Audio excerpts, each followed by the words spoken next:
दो भाइयों की कहानी। एक बार की बात है कि एक गांव में दो भाई रहा करते थे। बड़े भाई का नाम था अली और दूसरे भाई का नाम था अकरम।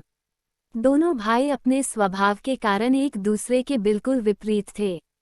बड़ा भाई अली हलवे पराठे की ठेली लगाता था। इसी तरह दूसरा छोटा भाई अकरम एक नंबर का आलसी था और कोई काम धंधा नहीं करता था।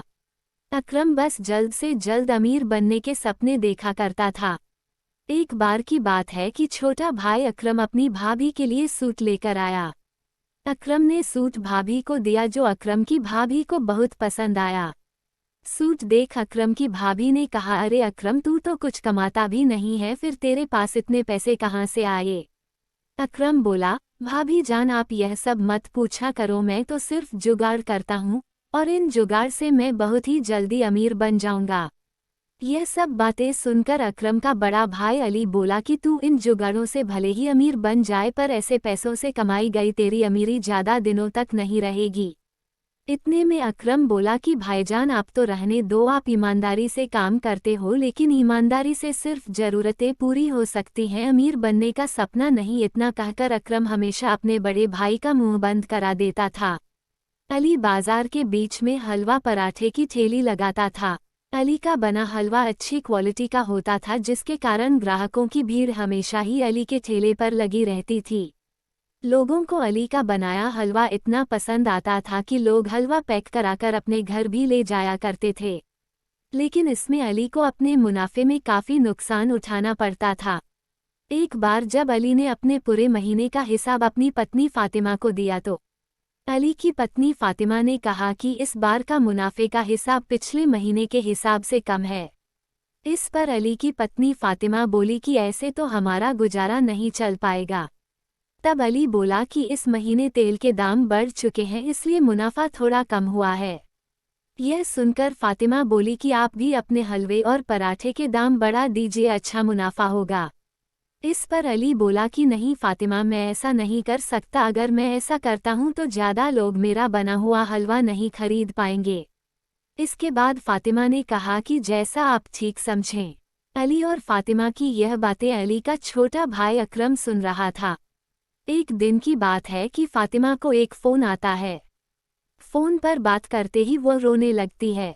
जब अली फातिमा को देखता है कि फातिमा रो रही है तो वो पूछता है कि क्या हुआ फातिमा, क्यों रो रही हो? फातिमा बताती है कि मेरी चाची अब इस दुनिया में नहीं रही, उनका इंतकाल हो चुका है, मुझे जल्द से जल्द चाचा के यहाँ जाना होगा। यह सुनकर अली बोलता है, रो मत फातिमा, मैं भी तुम्हारे साथ चाचा के यहाँ चलता हूँ। इसके बाद अली अपने भाई अकरम से कहता है कि जब तक मैं नहीं आता तब तक तुम हलवे पराठे की ठेली लगाना और देखना कि मेरे ग्राहकों को कोई तकलीफ नहीं होनी चाहिए। याद रखना कि मैं हलवा बनाने के लिए दुकान से महंगा और अच्छी गुणवत्ता का सामान खरीदता हूँ, तुम सस्ते के चक्कर में मत पड़ना। इतना कहकर अली चला जाता है। इसके बाद अकरम हलवे पराठे की ठेली लगाना शुरू कर देता है। ग्राहक आकर आराम से हलवा पराठा खा रहे हैं। अकरम देखता है कि पराठा बनाने के लिए तेल खत्म हो गया है।